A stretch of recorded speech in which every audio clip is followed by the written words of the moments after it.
Bismillahirrahmanirrahim. Welcome class 6. We are in the third session of Song of the Songs and we have completed this unit in 2 days. We have read its story and we have completed its translation and also its word meanings, and today we are moving towards question answer session.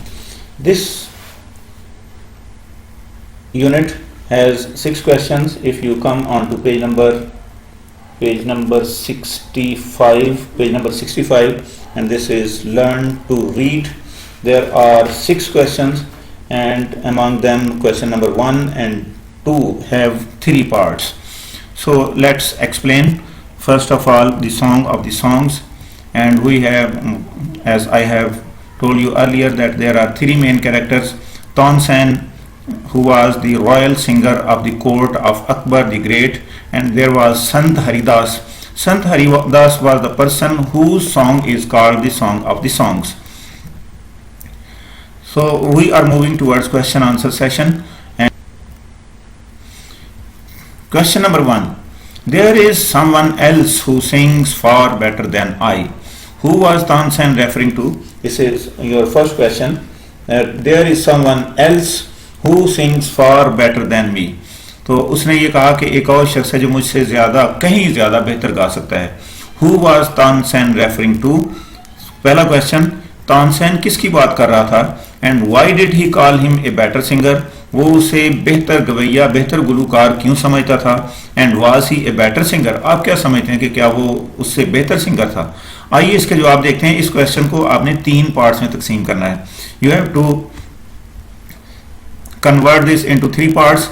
First, who was Tansen referring to? The second, why did he call him a better singer? And the third, was he a better singer? And he means, and he here stands for Sant Haridas. Let's move towards answer. Tansen was referring to Sant Haridas. This is the answer to first question. Who was Tansen referring to? Tansen was referring to Sant Haridas. And the second, why did he call him a better singer?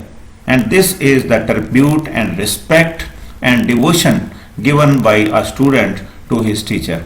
He called him a better singer because he was his teacher who had taught him music. वजह क्या थी? उसने उसे बेहतर singer इसलिए कहा क्योंकि वो उसका उस्ताद था, क्योंकि उसने उसे म्यूजिक सिखाया था. He was a better singer. His music was so divine that Akbar was mesmerized by it. Mesmerize का मतलब मशहूर हो जाना, जादू के ज़रिए असर आ जाना. He was mesmerized by it. He had never heard music like it before. उसने इससे पहले इस तरह का म्यूजिक सुना ही नहीं था. 3 पार्ट हो गए इस क्वेश्चन के. Let's move question number 2.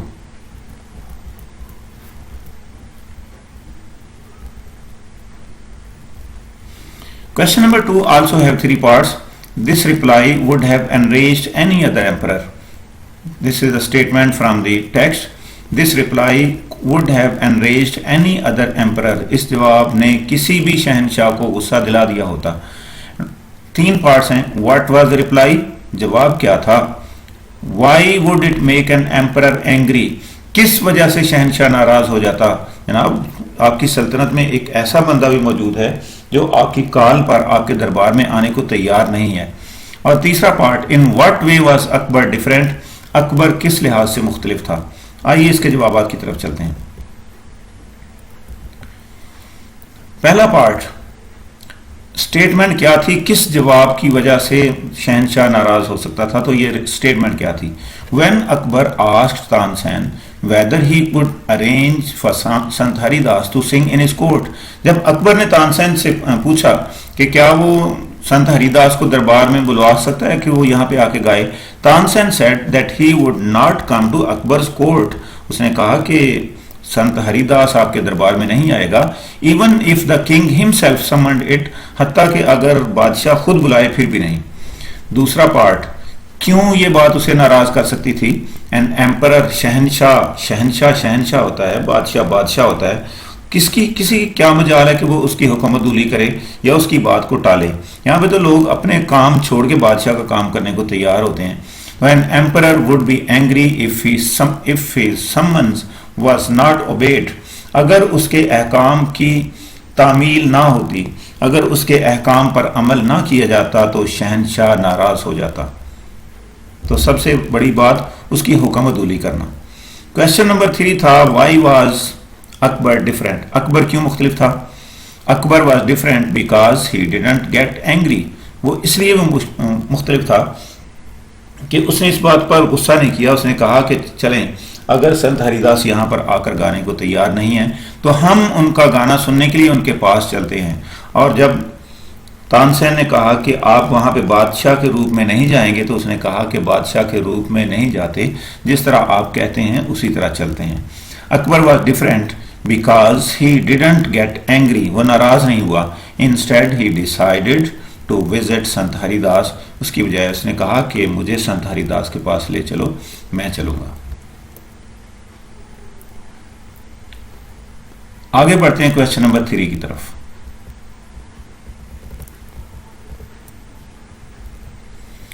How can you tell that Sant Haridas lived a simple life, आपको कैसे पता चलता है कि संत हरिदास ने एक सादा जिंदगी गुजारी? संत हरिदास ने कैसे आप समझते हैं कि वो एक सादा जिंदगी गुजारता था? We know that Sant Haridas lived a simple life because he lived in a hut, hut में रहता था, वो महल में रहता था, महल में नहीं रहता था जनाब, जंगल में एक झोंपड़ी में रहता था, उसके आसपास कोई भी नहीं। सो वो एक जोगियों जैसी जिंदगी बसर कर रहा था। And did his own daily chores, और वो अपने रोजमर्रा के काम खुद करता था। He lived the simple life of the hermit, वो एक जोगी जैसी, साधुओं जैसी सादा सी जिंदगी बसर कर रहा था, जहाँ पर उसे ना तो अपने खाने पीने की फिक्र थी और ना ही अपने लिबास की और ना ही किसी दूसरी जिम्मेदारी की। Question number 4, Tansen knew his teacher well, do you agree? Tansen knew his teacher well, Tansen अपने उस्ताद को अच्छी तरह समझता था, डू यू एग्री? और ये आखिर में आपने देखा कि बड़ी ट्रिक के साथ, बड़ी चालाकी के साथ तानसेन ने अपने उस्ताद को गाने पर मजबूर कर दिया। क्या किया उसने? उसने कहा कि जनाब उस्ताद जी, अगर आप गाना नहीं ना गा सकते तो आप मेरा गाना सुने, मैं आपके सामने गाता हूँ, आप मेरी गलती निकाल दें, आप मेरा गाना सुन लें। तो क्या समझते हैं कि Tansen knew his teacher well, Tansen अपने उस्ताद को खूब जानता था।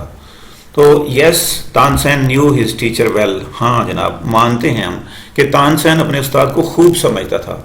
He knew that if he made the mistake while singing, he knew, वो जानता था, that if he made a mistake, कि अगर वो गलती करेगा वाइल सिंगिंग, गाते हुए, हरिदास वुड करेक्ट हिम, तो हरिदास उसकी गलती को दुरुस्त करेगा, वो उसे कहेगा कि ऐसे नहीं, ऐसे गाना है। So he deliberately made a mistake and made him sing to them. So he deliberately, deliberately का मतलब वर्ड मीनिंग में गुजरा, जानबूझकर उसने गलती की। So he deliberately made a mistake, चुनांचे उसने जानबूझकर गलती की, and made him sing to them, और उसने हरिदास को अकबर और तानसेन के सामने गाने पर मजबूर कर दिया। आइए जनाब आगे बढ़ते हैं क्वेश्चन नंबर 5 की तरफ। Here are a few words in the box, नीचे जो बॉक्स बना हुआ है आपके पास, ये पेज नंबर 65 है, यहाँ पे क्वेश्चन नंबर 5 की स्टेटमेंट के नीचे एक बॉक्स बना हुआ है और बॉक्स में दिए गए हैं 10 words. Here are few words in the box, choose any 5 words to describe Tansen. Tansen को डिस्क्राइब करने के लिए डिस्क्राइबिंग वर्ड्स कौन से होते हैं? Have you any idea? Describing words are adjectives. Adjectives are the words that tell something more about a noun और a pronoun. And what are noun? Nouns are the persons, places and things. And Tansen क्या है? Tansen is a person, Tansen is a singer. So list में जो नाम, जो चीज़ें, list में जो एडजेक्टिव्स दिए गए हैं उनमें है जनाब humble, arrogant, respectful, obedient, intelligent, devoted, proud, talented, honest और स्कीमिंग। वर्ड्स को देखें, आपको इनके मीनिंग्स आते हैं भला। हम्बल का मतलब आजिज, हम्बल का मतलब ये तानसेन के लिए आपने अल्फाज तलाश करने हैं, तो के बताना है कि तानसेन हम्बल था, आजिज था, अच्छा आदमी था, वो नरमी से बात करता था। उसके बाद है एरोगेंट। एरोगेंट का मतलब है प्राउड, अपने आप पर फख्र करने वाला, नखरे दिखाने वाला। क्या ख्याल है, ऐसा था वो? नहीं जनाब, ऐसा नहीं था। रिस्पेक्टफुल, मुअद्दब था वो, उस अकबर के सामने इस तरह बात करता था जैसे वो, और इसी तरह वो संत हरिदास के सामने उसका भी वो मुअद्दब था। ओबीडियंट, ताबे फरमान, हुक्म मानने वाला, यस ऐसा भी है। इंटेलिजेंट, ज़हीन भी था। डिवोटेड, लगन रखने वाला, अपने आप को वक्फ कर देने वाला, प्यार करने वाला, ये भी था। प्राउड, मगरूर था? नहीं था। टैलेंटेड, ज़हीन था जनाब। ऑनेस्ट, ईमानदार था। स्कीमिंग, स्कीम तो जनाब आपने लेसन में पढ़ा कि उसने ऐसी स्कीम लड़ाई कि संत हरिदास जो कह रहे थे कि जनाब मेरी तो उम्र ही गुजर गई है, मैं तो अब गा ही नहीं सकता, मेरा तो अब गला ही काम नहीं करता, जिस तरह मेरा नहीं काम कर रहा, मेरा तो गला ही काम नहीं करता। तो संत हरिदास ने कहा कि उस्ताद जी मेरा गाना सुन लें। तो इन 10 अल्फाज में से 5 अल्फाज सेलेक्ट करने हैं, और जो अल्फाज मैंने सेलेक्ट किए हैं वो हैं devoted, talented, intelligent, obedient, respectful and scheming. So, what do you think? Shouldn't we move towards question number 6? Yes. What does the title Song of the Songs refer to? ये जो टाइटल है Song of the Songs, ये किसकी तरफ इशारा करता है, ये किसकी तरफ इसका हवाला है? Do you think it is a suitable title for the story? क्या आप ये समझते हैं कि ये स्टोरी के लिए मुनासिब टाइटल है? तो जनाब सॉन्ग ऑफ द सॉन्ग्स जो कि टाइटल दिया गया है उसको जस्टिफाई करना है। So here is the answer. The song of the songs refers to the song that Sant Haridas sang।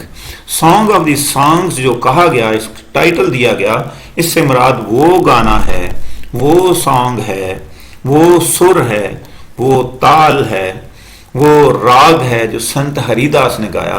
उसने कहा ये है सॉन्ग ऑफ द सॉन्ग्स, जिसने बादशाह को मशहूर कर दिया, जिसने बादशाह को मजबूर कर दिया, जिसने बादशाह को गुंग कर दिया, हत्ता कि जब वो वापस जा रहे थे तब उन्हें एहसास हुआ कि हमने बातें भी करनी है।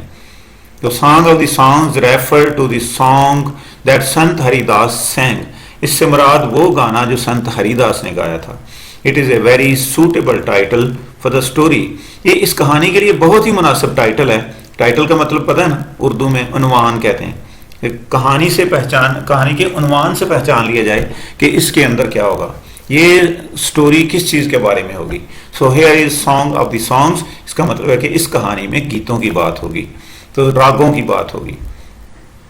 As it describes Haridas singing as being superior to other singers, क्योंकि इसमें एक ऐसी कहानी है जो ये बताती है कि हरिदास जब गा रहा था तो वो दूसरे तमाम गुलूकारों से, दूसरे तमाम गवैयों से, दूसरे तमाम सिंगर्स से अपने आप को आला और अरफा साबित कर रहा था।